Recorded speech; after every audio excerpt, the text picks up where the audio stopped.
So, I'm going through the archives right now, and I remembered about this one particular project that I really admire. And I feel like there were a couple of really smart things that I did not on the side of the user interface, which is like set aside, very kind of interesting challenge by itself, but something that I did for the branding. And this is one of those things where it was very hard for me to pull it off, but when I did, I was actually quite, happy with myself. So just a quick context setting. So there was this project a couple of years ago where we were kind of thinking of how can we make sure that we integrate AI into the construction industry well. And the idea was quite like innovative, I think. The founders wanted to basically bring the AI into every line of the requirements that are kind of helping with the compliance process for the building or construction industry. And I feel like it was really smart because instead of digesting the whole PDF file and trying to make assumptions and kind of relying on its kind of, oh, I hope it didn't miss, like for example one row or another row, what they were doing, they were basically applying AI separately and isolatedly into each individual row to find out those kind of small kind of decision-making things as a compliance or acknowledging or maybe some kind of exceptions and stuff like this. So something that I saw here as a designer is like, hey, it looks really kind of not good. I will obviously fix UI and stuff, but something that I wanted to kind of push further is the kind of the logo, which was this kind of, I think it was like Arial or something. It was something random, italics, not sure about if it had license, no logo, just kind of name. And something that I immediately saw is that, and I know this because I did a lot of monograms in my life, when your name has two S's inside of it, it will be hard to work with. Just because of the historical connotation, just because there are so many negative load coming with this word. But I felt like, you know what, I want a challenge and I want to kind of, really make sure that I spend enough time on sketching and kind of finding different ways on how to portray it and make sure that, hey, I actually spend some kind of quality time on finding a new solution for this. So I literally went into the kind of, my usual kind of, I take those kind of small pieces of paper and I like draw something on them. And I found a couple of things that I really enjoyed. So one thing that I was trying to do is basically because everything is about the compliance, I wanted to show this kind of long documents in some way. And I was trying to show this as a kind of this long, I think this was actually a thing that was rotated like this.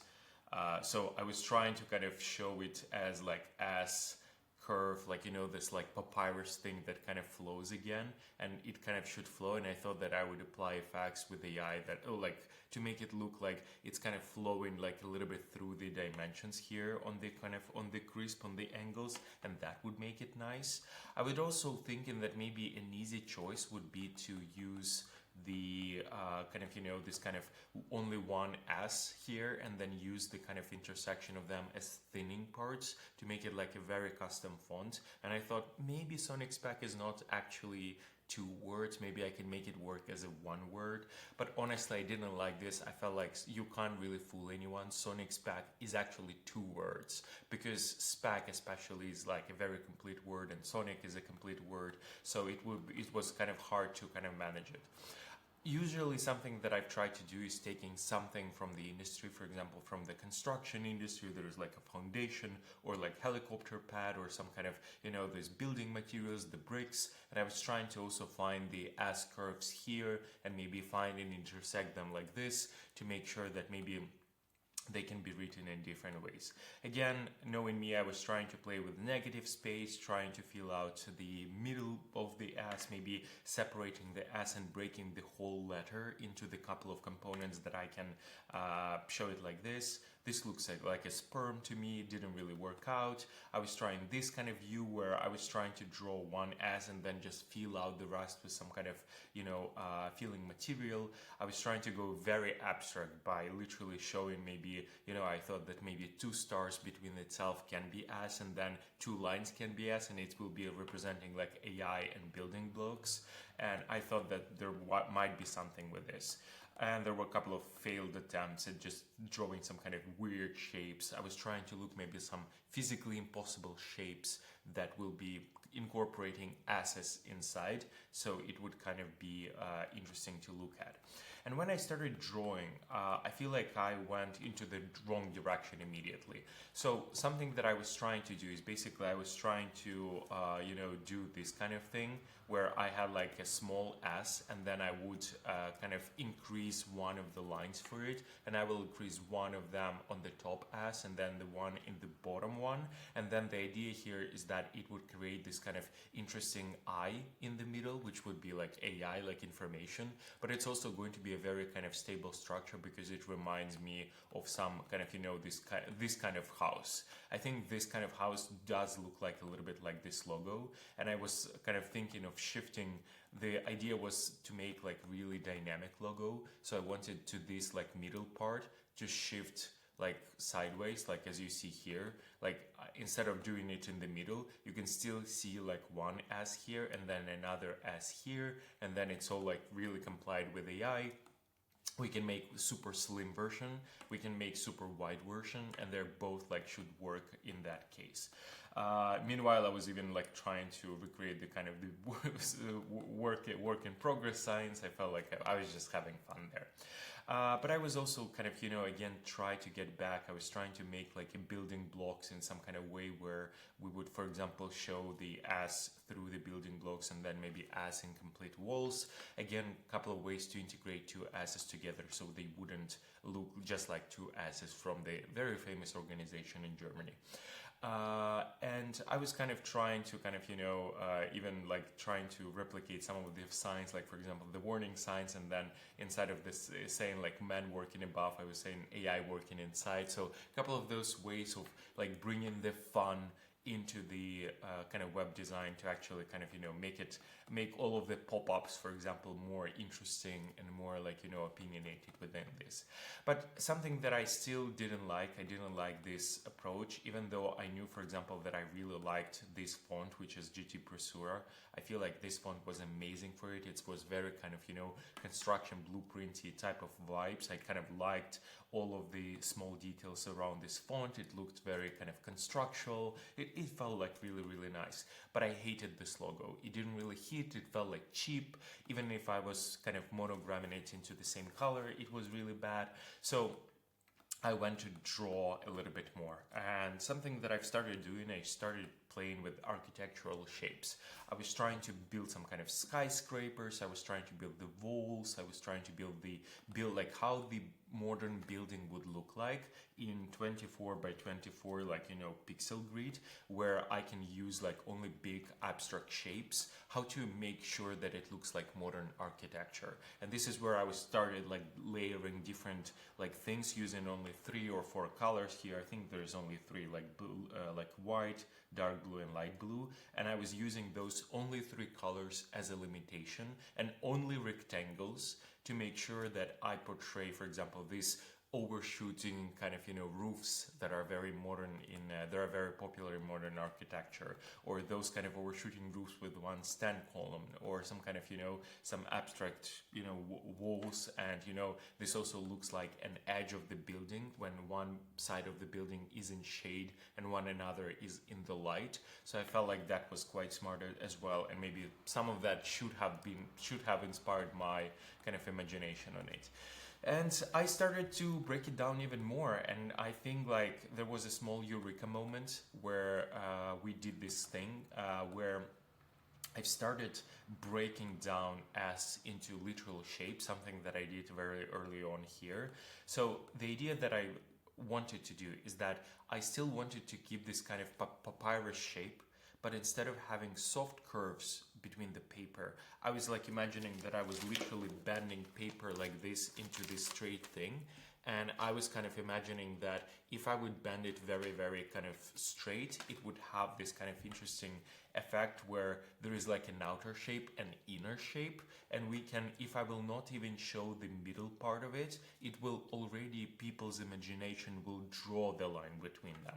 So I've started like literally taking some kind of inspirations here, and what I've started doing is I literally did, you know, this shape where kind of the top is very kind of, you know, small part, and then the bottom one is like thicker part, and I've tried to separate them with color. And the reason the front one is like lighter is because usually things that are physically closer to us or closer to the light are lighter than the things that are further from us. So using this kind of effect that I knew from it, I kind of wanted to show the front line of it and the background line of it, and I literally was kind of, you know, separating those shapes and trying to kind of mix and match and see how can I animate them, how can I make them work together. I was again trying to get back to my papyrus thinking, which was like not a really good kind of direction, but I still liked this approach, for example, because you could see S here, you know, you could see the letter S here, but you could also see that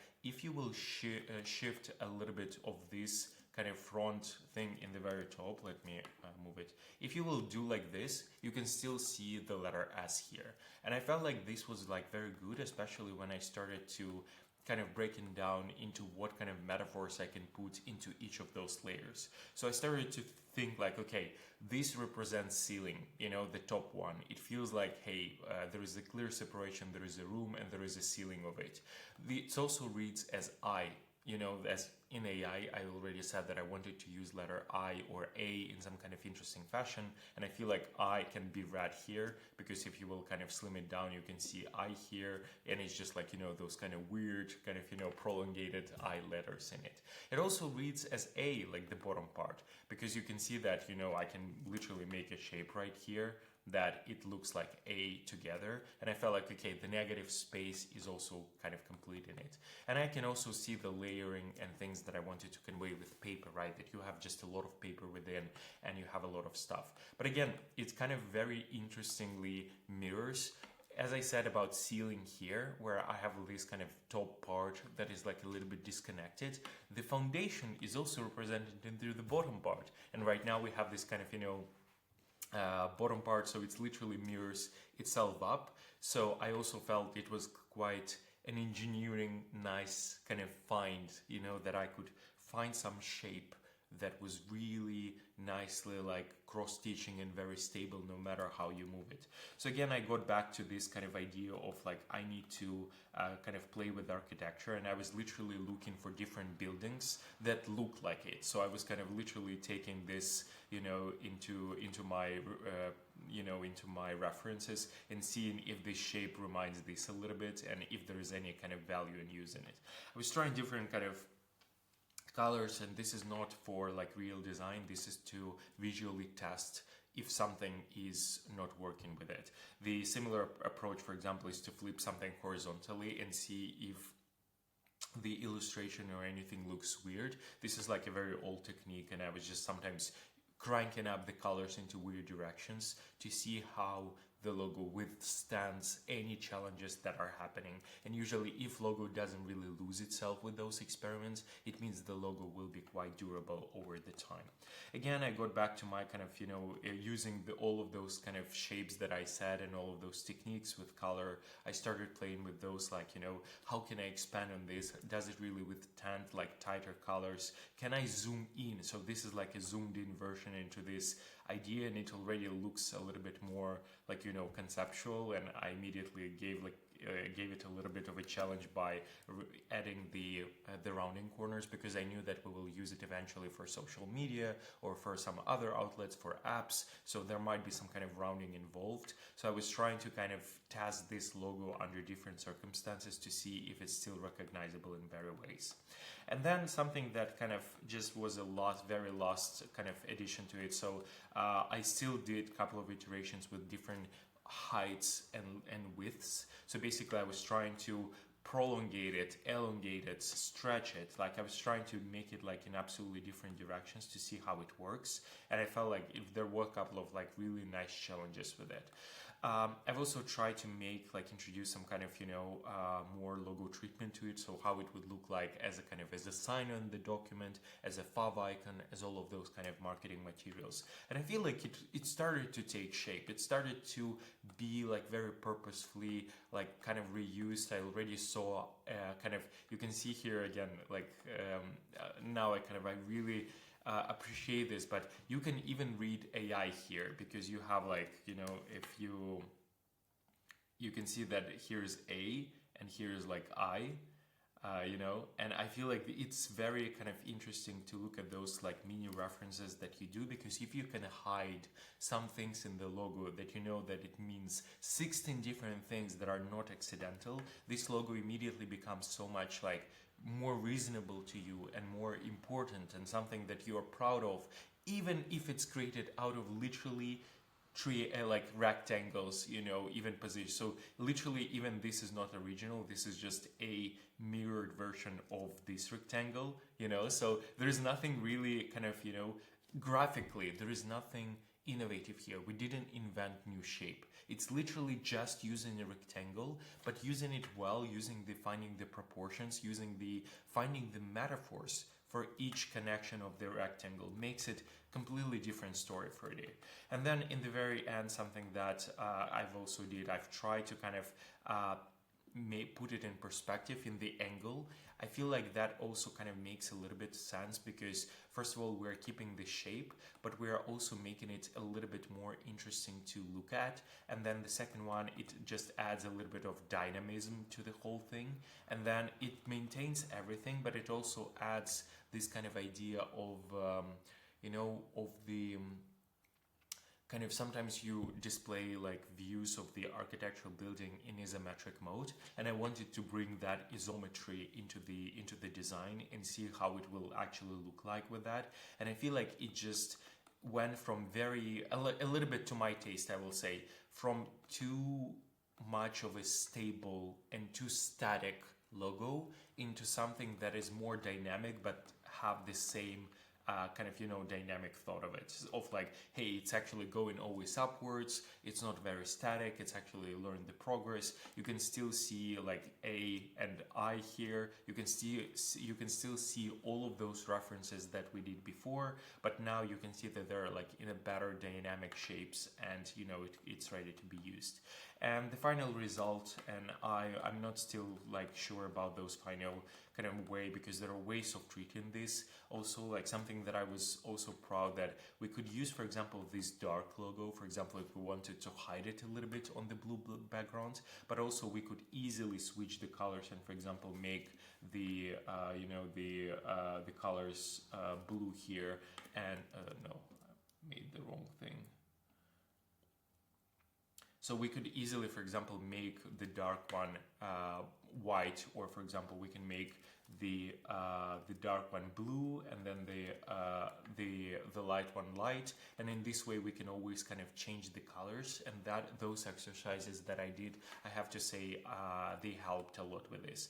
But the main idea was to kind of try it on the different websites and see how does it really withstand in the real UI, in the real world. And I should say that I'm quite proud of it. I feel like it stands quite well. It's quite dynamic, it looks dynamic, it holds so many references inside. It still reads as S, it still reads as kind of nice shape, it's still sometimes not recognizable as S. You can kind of find your different like metaphors inside. And most specifically, it removes this idea of double S standing together, because it looks like it reads as one S, even though it has like two S an idea there. So it was like really important for me not to design it like this way, or not to design it literally this way. So this would be like probably a failed design to me if I would kind of try to make like two S's on some kind of point, or it wouldn't like look good. But finding this shape that would be actually quite reliably distributed, be visible at very small size of a fav icon, but also can be stretched to a very, very big mockup, was quite important to me, to go through. Integrate it into the kind of branding itself, integrating it into different parts of the product, making sure that all of the parts of the product can embrace this logo and actually take it into the spin. And this is just my favorite part of like pure black background with orange ruler. I just have like a soft spot for rulers in general, so integrating any kind of ruler like here, like the blue on blue or orange on black, it already gives me a lot of the fun. I've also did like a small thing where I've tried to actually animated the kind of, I think, this logo. Let me try to find it. Spent so much time looking for it, and then I realized it's right inside of the document. So the idea was that to create between this like a loading animation, and the idea is that if it represents the building, it actually grows, and kind of on your eyes. So I was kind of trying to kind of, implement those kind of small animations right inside of the logo. And it's something that I like about dynamic logos, where you can parametrically expand it in different directions and it doesn't lose itself. So I feel like still I didn't recreate it for this kind of isometric version, but I will definitely will. And I feel like it will actually play with even more, colors after I will do that, especially maybe on the website. It actually might look quite impressive and quite interesting. Anyways, this is a small journey that I really wanted to capture because I feel like there are so many kind of interesting points and directions and references and how it all went and the drama that was including here. It took me maybe like 1 week to complete this whole work, and I distinctly remember that trying to incorporate an SonicSpec logo was an interesting challenge, and I really wanted to capture it. Anyways, I need to write a case study for it someday, not to be a video that you have to watch for 20 minutes. Anyways, I hope it was fun. Bye bye.